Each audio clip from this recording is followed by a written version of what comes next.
سرکار مکہ مکرمہ سردار مدینہ منورہ صلی اللہ تعالی علیہ وسلم کا ارشاد مشکبار ہے، مردے کا حال قبر میں ڈوبتے ہوئے انسان کی مانند ہے کہ وہ شدت سے انتظار کرتا ہے کہ ماں باپ یا بھائی یا کسی دوست کی دعا اس کو پہنچے، اور جب کسی کی دعا اس کو پہنچتی ہے تو اس کے نزدیک وہ دنیا وما فی، یعنی دنیا اور اس میں جو کچھ ہے اس سے بہتر ہوتی ہے۔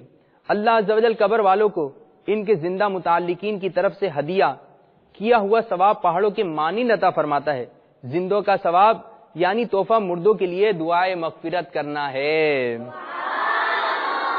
اور ہمارے پیارے آقا صلی اللہ علیہ وسلم نے کیا پیاری بات ارشاد فرمائی، جو کوئی تمام مومن مردوں اور عورتوں کے لیے دعائے مغفرت کرتا ہے، اللہ عز و جل اس کے لیے ہر مومن مرد و عورت کی عوض ایک نیکی لکھتا ہے۔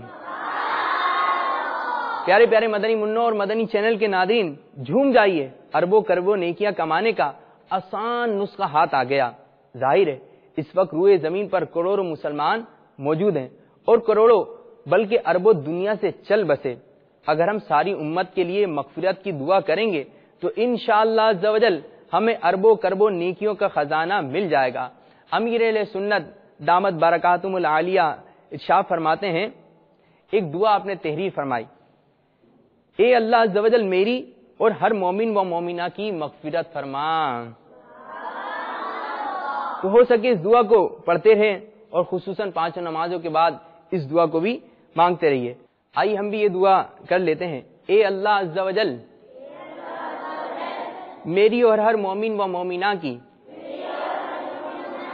مغفرت فرما، آمین بجاہ نبی الامین صلی اللہ تعالی علیہ وآلہ وسلم۔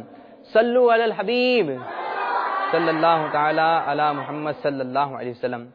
ایک بزرگ رحمت اللہ تعالی علیہ نے اپنے مرحوم بھائی کو خواب میں دیکھ کر پوچھا، زندہ لوگوں کی دعا تم لوگوں کو پہنچتی ہے؟ تو انہوں نے جواب دیا، ہاں، اللہ عز و جل کی قسم وہ نورانی لباس کی صورت میں آتی ہیں، ہم اسے پہن لیتے ہیں۔ جلوہ یار سے ہو قبر آباد، جلوہ یار سے ہو قبر آباد، وحشت قبر سے بچا یا رب عز و جل۔ جب کوئی شخص میت کو اصالہ ثواب کرتا ہے تو جبرائیل امین علیہ السلام اسے نورانی طبقات میں رکھ کر قبر کے کنارے کھڑے ہو جاتے ہیں اور کہتے ہیں، اے قبر والو، یہ ہدیہ یعنی تحفہ تمہارے گھر والوں نے بھیجا ہے، قبول کر۔ یہ سن کر وہ خوش ہوتا ہے اور اس کے پڑوسی اپنی محرومی پر غمگین ہوتے ہیں۔ قبر میں آہ گپ اندھیرا ہے، قبر میں آہ گپ اندھیرا ہے، فضل سے کر دے چاندنا یا رب، فضل سے کر دے چاندنا یا رب عز و جل۔ جو قبرستان میں جائے 11 مرتبہ سورہ اخلاص پڑھ کر مردوں کو اصالہ ثواب کرے تو مردوں کی تعداد کے برابر اصالہ ثواب کرنے والے کو اجر ملے گا۔ صلو علی الحبیب صلی اللہ تعالی علی محمد صلی اللہ